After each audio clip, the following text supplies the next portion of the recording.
예수님 어느 날 제자들을 데리고 가이사라 빌립보 지역으로 여행을 가셨습니다. 이 가이사라 빌립보는 갈릴리 호수에서 북쪽으로 한 25마일을 더 올라가야 되는데요. 통상적으로 예수님이 활동하신 지역은 아닙니다. 일부러 가신 거예요. 25마일이라 그러면 꽤 먼 거리잖아요. 그것도 걸어서 가셨어요. 우리 교회에서 denton까지가 한 20마일 정도 되거든요. 걸어간다고 한번 생각을 해보세요. 얼마나 멀어요. 가이사라 빌립보 지역으로 가서 예수님이 제자들에게 묻습니다. 사람들이 인자를 누구라 하느냐. 자, 이걸 미루어 봤을 때 예수님은 이 질문을 하려고 25마일 데려가신 거예요. 목적이 뭐였냐면 이 질문을 던지려고 25마일을 제자들을 다 데리고 가셨어요. 왜 그러냐?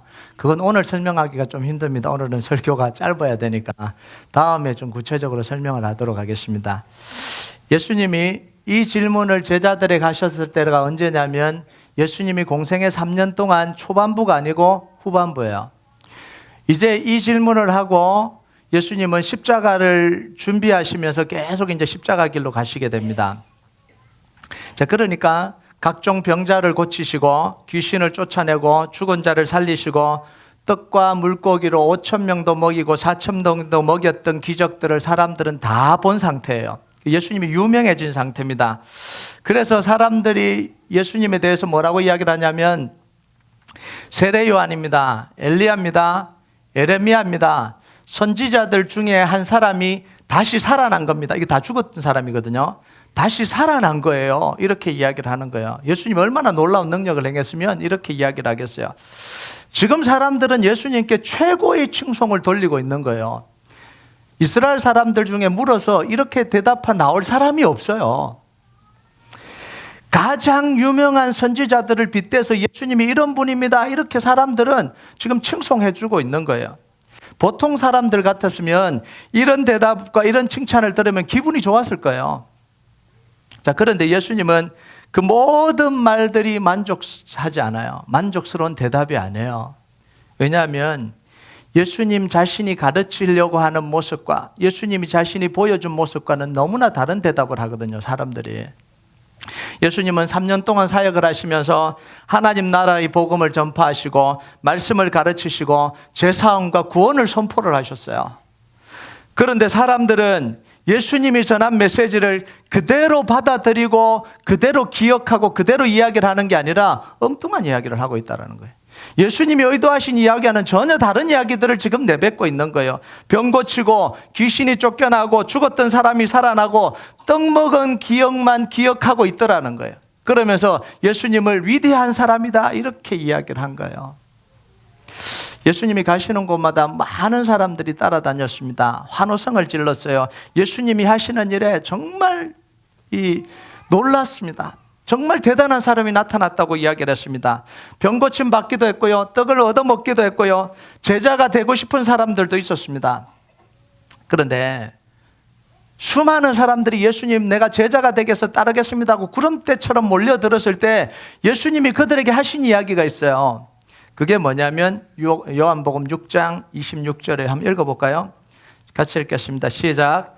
예수께서 대답하여 이르시되 내가 진실로 진실로 너에게 이르노니 너희가 나를 찾는 것은 표적을 본 까닭이 아니요 떡을 먹고 배부른 까닭이로다. 제가 이 막 수천 명씩 모여들면 좀 고맙다 그럴 것 같아요. 자, 우리 잘해보자.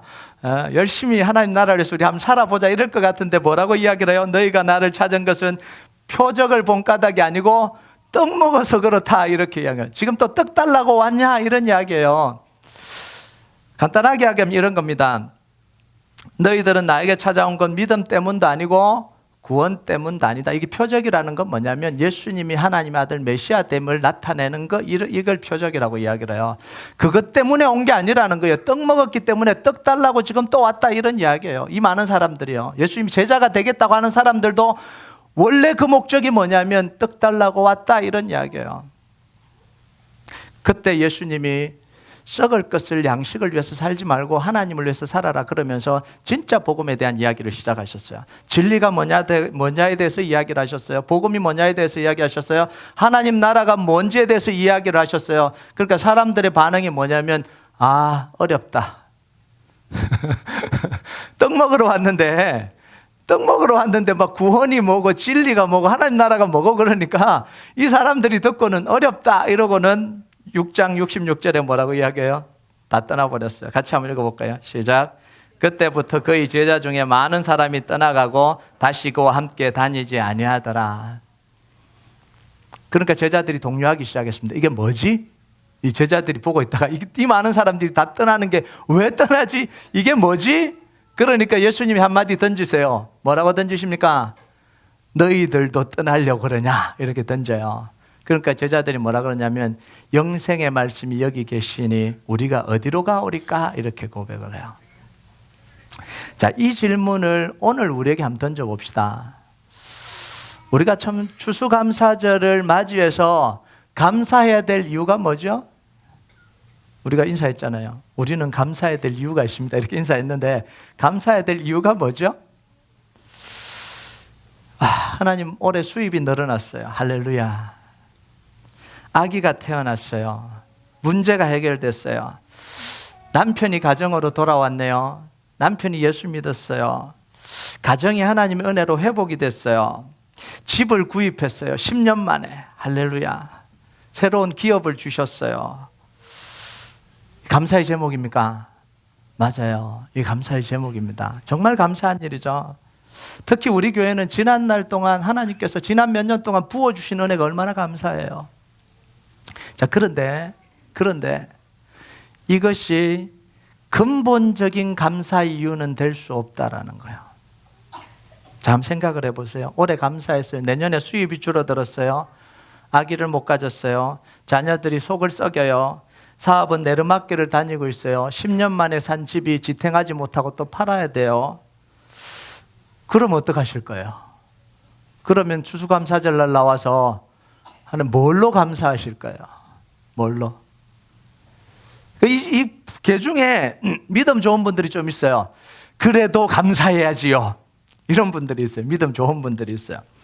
그런데요, 말로만 그렇지 속은 말이 아니에요. 속이. 체면 때문에 그래도 감사해야 되지. 그러지 속은요 말이 아니에요.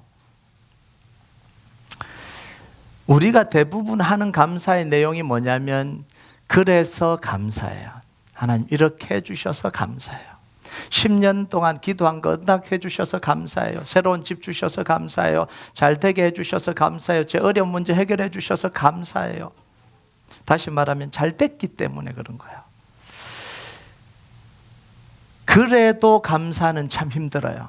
하나님 안 돼도 감사, 어려워도 감사, 기도 응답이 안 돼도 감사.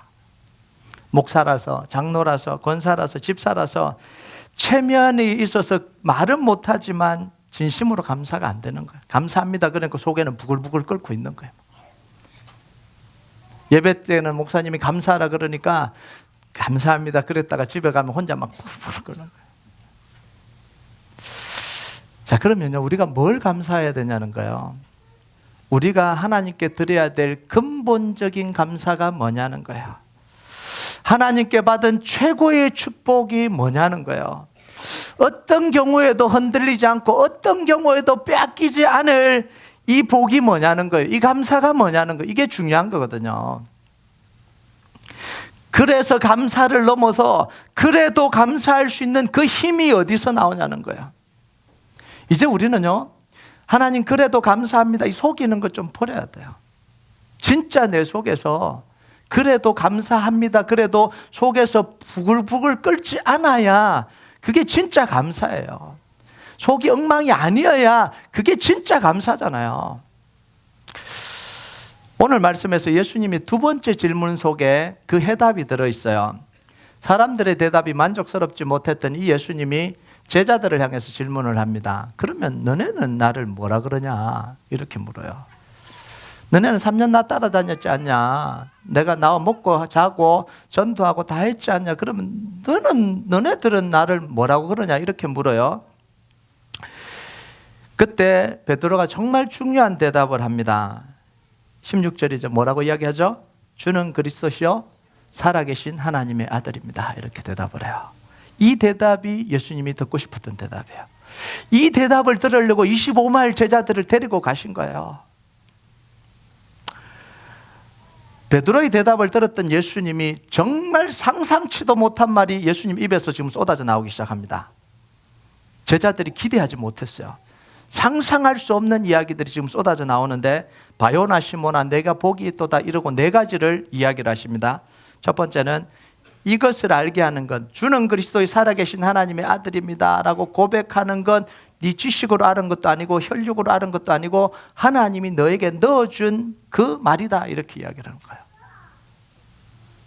두 번째는 반석 위에 내 교회를 세우리니 음부의 권세가 이기지 못하게 하겠다, 이렇게 이야기를 해요. 이 반석은 베드로 자신을 이야기한다기보다 베드로가 고백한 그 믿음의 고백을 이야기를 하는 겁니다. 베드로는 남성 명사예요. 이 반석이라는 건 남성 명사여야 되는데 여성 명사예요. 그러니까 베드로 자신은 아니었다는 거예요. 베드로가 고백한 그 믿음의 고백 위에 하나님이 교회를 세우는데 음부의 권세가 이기지 못하는 교회예요. 이 믿음의 고백이 이렇게 파워풀하다라는 이야기예요. 세 번째 뭐라고 이야기를 해요? 열쇠를 천국 열쇠를 줬는데 문을 열고 닫을 수 있는 열쇠를 주겠다는 거. 이게 얼마나 대단한 거예요. 이 열쇠가 뭔지에 대한 건 이 설명하면 또 길어져요. 나중에 이야기를 해야 됩니다. 오늘은 이게 목적이 아니니까. 자, 네 번째, 이때부터 예수님이 진짜 중요한 이야기를 하십니다. 십자가 죽음과 십자가 고난과 죽음과 부활에 대한 이야기를 처음 이때 꺼내십니다. 언제요? 베드로가 또는 모든 제자들이 예수님 앞에 믿음의 고백을 했을 때, 주는 그리스도시요 살아계신 하나님의 아들이다라고 고백했을 때 어마어마한 복이 베드로에게 부어졌어요. 한 번도 들어본 적이 없어요. 이 이야기를. 이 고백을 하기 전까지는 예수님에게 이 이야기를 한 번도 들어본 적이 없어요. 여러분, 이건요 병이 고쳐지고 귀신이 쫓겨나고 떡을 먹는 수준의 축복이 아니에요. 여러분, 음부의 권세가 이기지 못하는 이 축복, 천국 열쇠를 주겠다라는 이 축복, 하나님 예수님이 걸어가는 이 십자가의 고난과 죽음과 부활에 동참하는 이 놀라운 축복을 언제 줬다고요? 믿음의 고백 이후에 동시에 주어진 겁니다. 여러분 보세요. 예수님을 믿는다라는 건 예수님을 구주로 고백하고 죄로부터 구원을 얻는다라는 거예요. 성령님이 우리 안에 거하시게 된다라는 겁니다. 하나님을 우리 아버지라고 부를 수 있게 되는 겁니다. 이게 우리가 예수님을 고백하고 예수님을 나의 구주 나의 하나님으로 고백하고 예수님을 믿을 때 우리에게 일어난 놀라운 변화고 놀라운 축복이에요. 아유, 별로 이렇게 축복이 아닌 것 같아요. 여러분 이 축복이 얼마나 놀라운지 아세요? 마귀의 종으로 사로잡혀 살다가요, 마귀의 종이 안 돼 본 사람은요, 안 돼 본 사람은 없죠. 그게 이제 희미하게 드러난 사람은 있는데, 진짜 마귀의 종 노릇하면서 인생이 막 끌려다니는 사람들이 있어요. 그 사람들은요, 그곳으로부터 자유해서 하나님의 자녀가 된다라는 건 이게 얼마만의 축복인지요, 이게 말할 수 없이 분명하게 알아요. 여러분, 우리 안에 성령님이 24시간 거하시면서 우리를 지키시고 보호해 주시는 이 놀라운 은혜가 얼마나 큰지 아세요? 사도행전에서 일어났던 모든 역사는 제자들이 일으킨 게 아닙니다. 제자들 속에 있는 성령님이 역사하신 결과예요. 그 성령님이 우리 안에 계시는 거예요. 하나님이 뭐라고 이야기하시냐면, 지금부터는 네가 나를 아버지로 불러도 된다, 이렇게 이야기를 해요. 여러분, 이게 놀라운 사건이에요. 천지의 주제고 천지를 창조하시는, 지금도 천지를 다 다스리고 계신 하나님이 뭐라고 그러냐면, 이제부터 너는 나를 아버지로 불러도 된다. 이게 무슨 이야기인지 아세요? 다 주겠다는 이야기예요. 네가 원하는 것 다 주겠다는 이야기예요. 제가 어릴 때 굉장히 부러웠던 애가 있어요. 부잣집이에요. 원하는 거 다 사, 장난감 사고 싶으면 사고, 뭐 전과 사고 싶으면 사고. 제가 전과가 없어서 공부 못했다 그랬죠. 전과 없어서 사고. 근데 제 마음속에 이제 무슨 생각이 드냐면, 저 아버지가 내 아버지였으면 좋겠다, 이런 생각이 든 거예요. 어린 마음에. 여러분, 이거예요. 근데 하나님이 우리에게 뭐라고 하냐면, 거지 같은 우리 사단의 이 종으로 살던 우리를 구원해 주시고 뭐냐면 딱 저를 보시면서 이제부터는 네가 나를 아버지로 불러도 돼. 이 얼마나 감격적인 순간이에요. 이 축복을 우리에게 주신 거야. 여러분, 우리는 복 받기 위해서 예수님 믿는 거 아니에요. 예수님을 믿은 것이 최고의 축복입니다. 아멘. 이걸 알아야 돼요. 사람들은 예수님 믿는 것을 통과 의례 정도라고 생각합니다. 예수님을 이제 믿었으니까 예수님을 믿은 것을 담보로 이제부터 하나님께 복을 구해서 내가 원하는 복을 다 받아야지. 이게 보통 사람들의 생각이에요. 많은 신앙인들의 생각이에요. 우리 구원의 가치와 믿음의 능력과 자녀의 신분의 특권에 대한 관심이 없어요. 여러분, 예수 믿어서 다른 복을 받는 게 아니라 예수 믿은 것이 가장 큰 복이에요. 이 가치를 모르니까 자꾸 방황을 하는 거예요. 이 가치를 모르니까 흔들리는 거예요. 여러분, 지금 당장 내 눈에 보이는 걸 더 크게 생각해. 내가 구원받은 것보다 내가 이 믿음으로 구원 얻은 이 가치를 모르니까 집을 샀냐 안 샀냐, 인생이 잘 되냐 안 되냐, 떡 먹었냐 안 먹었냐, 이런 데에 대해서 흔들리기 시작하는 거예요. 이게 마치 뭐하고 똑같냐면 장자의 특권을 타고난 이 에서가 장자의 특권의 가치를 모르니까 배고프다고 팥죽 한 그릇에 장자의 특권을 홀라당 팔아버렸어요. 야, 이거 참 어리석은 짓이잖아요. 에서가 뭐라고 이야기한지 아세요? 내가 지금 당장 배가 고픈데 이 장자권 따위가 뭐가 중요하냐 이러고는 팔아버렸어요. 이것에 대해서 하나님이 우리에게 말씀의 경고를 하십니다. 히브리서 2장 3절 우리 같이 한번 읽어봅시다. 시작. 우리가 이같이 큰 구원을 등한히 여기면 어찌 그 보응을 피하리요. 이 구원은 처음에 주로 말씀하신 바요 들은 자들이 우리에게 확정한 바니, 우리가 이 큰 구원을 등한히 여기면, 그죠? 무가치하게 여기면 어찌 그 보응을 피하리요.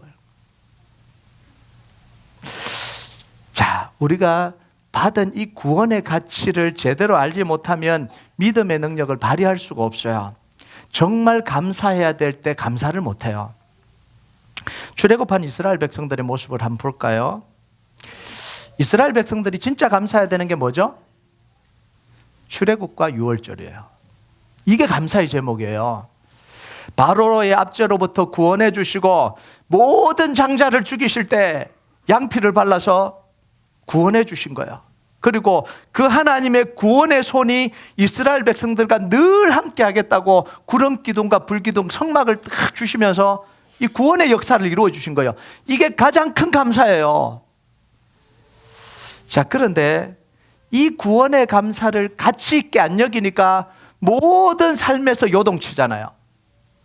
물이 없다고, 먹을 게 없다고, 가나안 땅으로 가는 길이 힘들다고, 가나안 땅을 주셨는데 땅이 좋기는 한데 적들이 너무 무섭다고. 나중에는요 뭐라고 이야기를 하냐면 애굽에서 건져주신 것에 대한 감사도 잃어버려요. 그럼 출애굽기 24장 11절 한번 볼까요? 같이 한번 읽어봅시다. 시작. 그들이 또 모세에게 이르되 애굽에 매장지가 없어서 당신이 우리를 이끌어내어 이 광야에서 죽게 하느냐? 어찌하여 당신이 우리를 애굽에서 이끌어내어 우리에게 이같이 하느냐? 여러분, 애굽에서 구원해 주신, 바로의 손에서 구원해 주신 것이 뭔지를 모르니까 뭐라고 이야기하냐면 다시 애굽으로 돌아가고 싶다는 거예요. 이게 말이 되는 이야기예요. 여러분, 사단의 종노릇하는 이 두려움을 모르니까 이 저주를 모르니까 하나님의 자녀가 되게 해주셨는데 다시 그곳으로 돌아가려고 그러는 거예요. 여러분, 이게 이스라엘 백성들만의 모습인 줄 아세요? 우리 모습이에요. 처음엔 구원해 주신 게 너무너무 감사해요. 이 감사가 평생을 가야 되는데 아니에요. 어느 순간 예배가 안 은혜로워지는 거예요. 목사님, 예배가 은혜가 안 돼요. 예배가 은혜가 안 돼요. 말씀이 별로 안 좋아요. 우리 교회에서는 그런 분들이 없어서 감사하긴 한데 말씀이 안 들려요. 막. 자, 그래서 막 말씀이 은혜로워지고 또 예배가 또 은혜로워졌어요. 또 어떻게 돼서? 그러면 이제 감사해야 되잖아요. 근데 뭐라고 이야기를 하냐면, 목사님 예배도 은혜롭고 기도도 되는데 또래가 없어서 심심해요. 또래가 없어서 이렇게 같이 신앙생활하기에 재미가 없어요. 그래서 좀 지나고 나면 이렇게 세 가족 중에 또래가 와요. 와, 기가 막히게 할렐루야, 하나님이 또래 보내주셨구나. 뭐라고 이야기하는 줄 아세요? 그 사람과 또래지만 마음이 안 맞아요. 네? 이게 우리 모습이에요. 기도 응답해 주실 때는 할렐루야, 하나님 같은 분이 없습니다. 내가 이런 하나님을 진작 만났어야 되는데 할렐루야 그랬다가요, 그 다음 기도 응답이 조금이라도 늦어지면 하나님 도대체 왜 이러십니까? 나에게 뭐 억한 심정이라도 있으십니까? 삶이 힘들어지면요, 예배도 안 되고 예배도 하기 싫어요. 이렇게 이야기를 하잖아요. 나중에는 뭐냐면 구원의 감격마저도 흔들려 버려요. 하나님 이러실 거라면 왜 나를 구원해 주셨냐, 이렇게 이야기를 해요. 이럴 거라면 내가 왜 신앙생활 해야 되냐, 이렇게 이야기를 해요. 여러분의 모습은 아니길 주님의 이름으로 축복합니다. 제 모습이라서 제가 고백하는 거예요. 그런데 이 구원의 감격과 감사가 분명하면요, 어떤 상황에서든지 감사할 수 있어요. 그래서 구원의 감격에 대한 감사가 중요한 거예요. 여러분, 진짜 구원의 능력을 안다면, 진짜 하나님의 일하심을 안다면, 여러분 한번 보세요. 400년 동안 애굽에서 종살이하던 그 이스라엘 백성들을 하나님의 크신 팔과 크신 능력의 손으로 건져주시고, 장자를 낳아 죽이실 때 죽지 않게 해주시고, 유월절 피를 바르면서 살려주시고, 홍해를 갈라주시고, 성막을 주시고, 구름 기둥을 주셨던 그 하나님의 놀라운 역사를 믿는다면, 진짜 하나님의 은혜를 믿는다면 앞으로 되어질 일에 대해서 하나님이 역사하실 게 믿어질까요? 안 믿어질까요? 믿어질 수밖에 없잖아요. 그러니까 하나님이 일하실 때까지 기다릴 수 있는 거예요. 늦어져도 그 능력이 하나님이 내 아버지니까 하나님이 이유가 있으시겠지. 좀 기다려지잖아요. 하나님이 나를 좀 훈련하시는구나, 감사할 수 있잖아요. 하나님이 나를 낮추실 때 겸손해질 수 있잖아요. 하나님이 낮추신다는데 어떡하겠어요? 오늘도 저를 하나님이 낮췄어요. 아침에 일어나서 다 나았다고 또 이렇게 막 하다가 허리 또 삐끗했어요. 조심조심 지금 말씀을 전하는데, 근데 제가 허리가 삐끗하면서 느낀 게 있어. 또 겸손하게 또 강단에 서라고 그러시는구나. 추수감사절이라고 막 기분이 좋아갖고 막 그랬더니 하나님이 또 잠잠해라 이러시는 것 같아요. 여러분, 모세와 여호수아와 갈렙은 이 출애굽과 유월절의 은혜가 뭔지를 알았던 사람이에요. 바로 압제로부터 구원받은 게 뭔지를 알았던 사람이에요.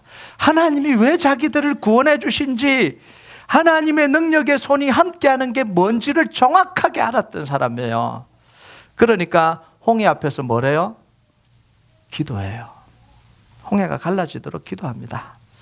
물 문제, 먹는 문제가 등장하니까 불평하는 게 아니라 기다리면서 하나님의 기적을 경험해 버려요. 가나안 땅을 정탐하고 거인들을 보면서 뭐라고 이야기를 하냐면, 저 땅 너무 좋다라는 거예요. 하나님이 주신 땅은 크고 아름다운 땅이다. 저들은 우리의 밥이다. 가서 점령하자, 이렇게 이야기를 해요.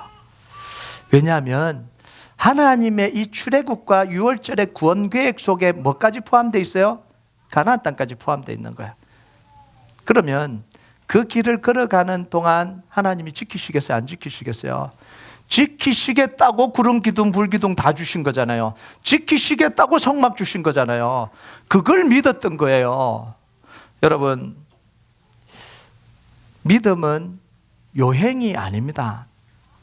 믿음을 통해서 좋은 걸 얻는 게 이게 믿음이 아니에요.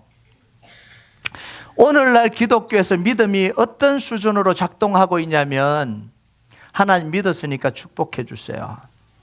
하나님 믿었으니까 잘 되게 해주세요. 믿었는데 왜 안 되죠? 믿었는데 왜 빨리 뭔가 안 편해지죠? 믿었는데 내 인생은 왜 이렇게 괴롭죠? 믿었는데 왜 나는 이런 삶밖에 못 살죠? 이게 믿음의 수준이에요. 여러분, 원래 믿음은 그런 게 아니에요. 믿었기 때문에 좋은 걸 바라고 있는, 빨리 좋은 게 일어나야지 이러고 있는 수준이 믿음이 아니라고요. 믿음은 뭐냐면 삶을 살아내는 능력이 믿음이에요. 파도를 헤쳐가는 게 믿음이에요. 근데 지금 수준은 믿음 있는데 왜 파도가 치는 거야? 이러고 있는 거예요. 아니, 산을 올라가야 되는데, 이 믿음은 산을 올라가는 거예요. 갈렙이 이 산지를 내게 주셔서 고백하고 산을 점령해야 되는데, 믿었는데 왜 내가 산을 가로막히지? 이러고 있는 게 지금 현대예요. 이게 우리 모습이잖아요.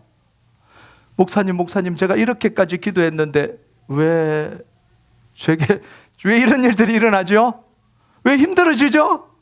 이렇게 이야기를 하는 거예요. 여러분, 믿음은 뭐냐면 험난한 현실을 살아내는 게 믿음이에요. 믿음이 강하다는 건 좋은 일이 탁탁탁탁탁 일어나는 게 이게 믿음이 아니라는 거예요. 믿음이 강하다는 건 뭐냐면 어떤 시련과 어떤 어려움과 어떤 고통이 찾아와도 하나님의 능력으로 그것을 이기는 게 그게 믿음이에요. 근데 오늘날 우리의 믿음은 어느 수준이냐면 해변가에 있는 이 갈매기처럼 사람들이 던져주는 고기에 길들여져서 그걸 먹고 야성을 다 잃어버린 거예요. 믿음의 야성을 다 잃어버린 거예요. 고기 한 덩어리 던져주면 우르르르 몰려와서 서로 먹겠다고 달려드는 그런 모습이 현대의 그리스도인들의 믿음의 모습이에요. 너무 안타깝잖아요. 야성을 다 잃어버리고 고기 한 점에 길들여져 버렸어요. 인생이 잘 풀리는 것에, 그냥 세상적으로 잘 되는 것에 모든 초점을 맞춰서 그냥 그걸 얻기 위해서 벌떼처럼 살아가는 게 이게 오늘날 현대인들의 모습이에요. 여러분, 진짜 독수리는요, 이 죽은 고기 던져주는데 관심이 없습니다. 체면이 있지. 내가 죽어도 그건 하지 않겠다라는 거예요. 여러분, 이런 믿음의 야성이 우리 속에 있어야 됩니다. 정말 우리가 믿음을 살아가는데 하나님이 역사하지 않고는 내가 좋은 것을 얻지 않겠다, 이 정도 믿음은 있어야 되잖아요. 내가 하나님의 길을 가면서 하나님이 공급해 주시는 걸 먹을지언정 세상 사람들이 그냥 세상이 던져주는 거 먹고 배부르고 살아가지 않겠다 정도의 믿음의 선포는 우리 속에 있어야 되잖아요. 이게 진짜 믿음이잖아요. 여러분, 하나님의 구원의 은혜가 무엇인지 알고 예수님을 믿는 복이 무엇인지 아는 사람은 모든 상황에서 감사할 수 있어요. 여러분 보세요. 마귀의 종에서 하나님의 자녀로 건져주시고 하나님이 성령님이 24시간 우리 안에 계셔서 함께 해주시고 하나님 우리 아버지 되어주시는데 뭐가 걱정이에요? 잘 안 되면 어떤 시간이에요? 하나님이 나를 낮추시는 시간이에요. 하나님이 낮추시니까 낮아질 수 있잖아요. 인생에 어려움 당하면 뭐냐면 하나님 나를 훈련하는 시간이에요. 그 훈련 받으면 되잖아요. 감사함으로. 외로움은 내가 하나님 앞에 홀로 써야 되는 광야의 시간이에요. 고독하게 하나님을 만나야 될 시간이에요. 인생이 막히면 기도하면서 홍해가 갈라지도록 기다리는 시간이에요. 길이 열리면 하나님 나라를 위해서 마음껏 달려가는 시간이에요. 이 모든 일들이 한 사람 인생 속에 반드시 일어납니다. 아멘 하십니까? 하나님 저는 싫어요. 열리는 것만 해주세요. 그럴 수 없어요. 때로는 이 낮아지는 시간, 훈련받는 시간, 고독한 시간, 하나님 앞에 기도하면서 온전히 기다리는 시간이 있어야 하나님이 활짝 열어주시는 시간이 옵니다. 그때야 우리가 하나님 나라를 위해서 달려가는 게 뭔지를 알고 그 기쁨이 뭔지를 알고 달려가게 돼요. 그런데요, 하나님이 힘들어요, 열어주세요, 확 열어주면 여는 순간 자기를 위해서 달려가요. 하나님 나라에 대한 가치를 몰라요. 오, 열렸네, 할렐루야, 그러고 자기를 위해서 달려가요. 하나님 절대 그러지 않는 분이에요. 여러분, 우리를 구원하신 하나님은 우리를 천국까지 인도하시기 위해서 구원하셨어요. 구원해놨으니까 네가 마음대로 살아라가 아니라 출애굽과 유월절을 경험한 이스라엘 백성들은 딱 정해진 게 뭐예요? 가나안 땅이에요. 우리를 구원하신 예수님은, 죄로부터 구원하신 예수님은, 우리를 구원하신 하나님은 어디까지 가면 천국까지 인도할 프로그램을 다 만들어 놓으셨어요. 우리 안에 성령님이 24시간 거하도록 만드셨어요. 24시간 말씀으로 우리를 인도해 가시잖아요. 때에 맞게 하나님 말씀으로 우리 인도해 가시잖아요. 그런데도 답답할 때가 있어요. 그런데도 안 될 때가 있어요. 그래서 뭔 통로를 열어놨어요? 네가 질문을 해라라고 기도의 통로를 열어주신 거예요. 요 기도의 통로를 안 열어놨으면 우리가 너무 답답하겠죠. 무조건 기다리라고 하면 언제까지 기다려야 돼요? 기다리라 그러면 좀 기다리다가 좀 오래 기다렸다 생각 들면 전화해서 물어봐야 되잖아요. 지난번에 제가 부탁한 거 어떻게 됐습니까? 물어봐야 되잖아요. 하나님이 그 통로까지 다 열어주셨어요. 여러분, 그런데 뭐가 두렵습니까? 뭐가 염려가 되십니까? 하나님이, 우리를 사랑하시는 하나님이, 우리를 위해서 아들을 내어주신 그 하나님이, 그 하나님이 우리에게 이제 아버지로 불러도 된다고 하신 그 하나님이 우리 인생을 인도해 가시는데 조금 늦어지고 조금 힘든 일이 있고 조금 길이 험하다고 불평할 일이 뭐겠어요? 감사할 일밖에 없잖아요. 여러분, 여러분의 인생에요, 정말 아버지 되어주신 하나님과 함께 매 순간 감사하면서 사랑하는 하나님과 함께 인생의 길을 천국까지 걸어가는 역사가 있길 주님의 이름으로 축복합니다. 우리 같이 찬양하도록 하겠습니다. 우리 같이 찬양하는데요, 이 찬양 하나님 앞에 좀 같이 올려드렸으면 좋겠습니다. 우리의 가장 감사가 뭐냐면 날 구원해 주신 것에 대한 감사예요. 그래야, 이 감사가 제대로 세워져야 응답하신 것도 감사할 수 있고, 거절당한 것도 감사할 수 있고, 풍랑도 감사할 수 있고, 길가의 장미도 감사할 수 있고, 그러다가 가시에 찔린 것도 감사할 수 있고, 따뜻한 가정 주신 것도 감사할 수 있고, 기쁨도 감사할 수 있고, 슬픔도 감사할 수 있는 거예요. 이게 뭐냐면 구원의 감격이 제대로 자리 잡을 때 우리가 이 찬양 하나님 앞에 올려드립시다. 주님 감사합니다. 날 구원해 주신 그 감사.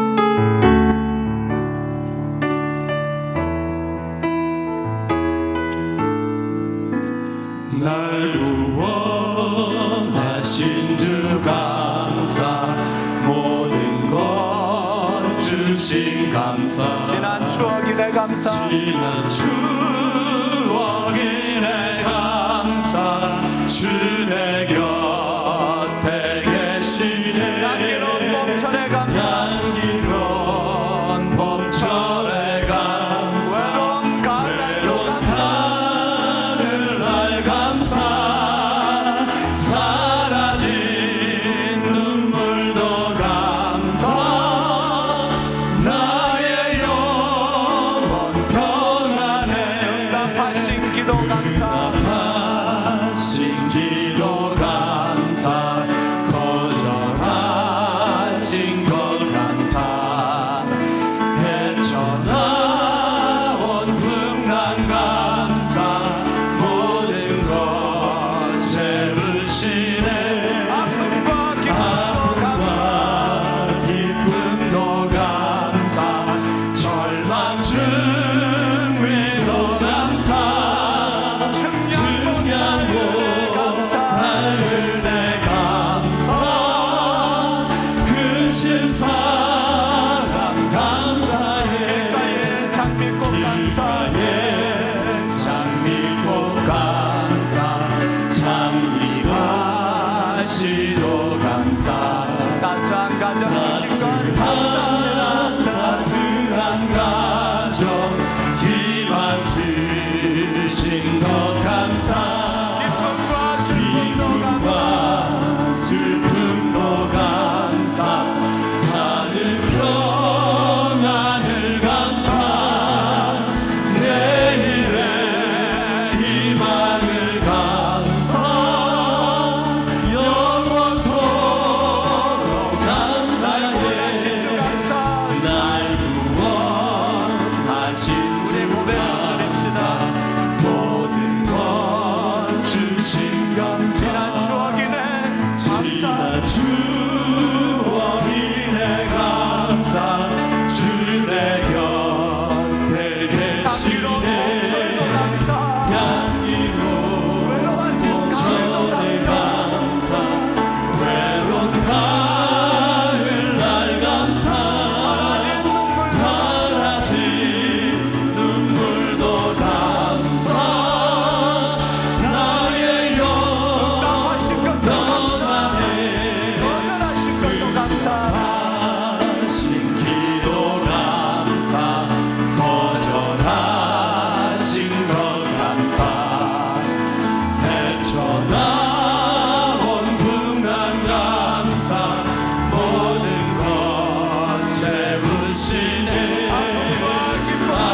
길가에 장미꽃 감사 장미가시도 감사 따스한 가정 희망 주신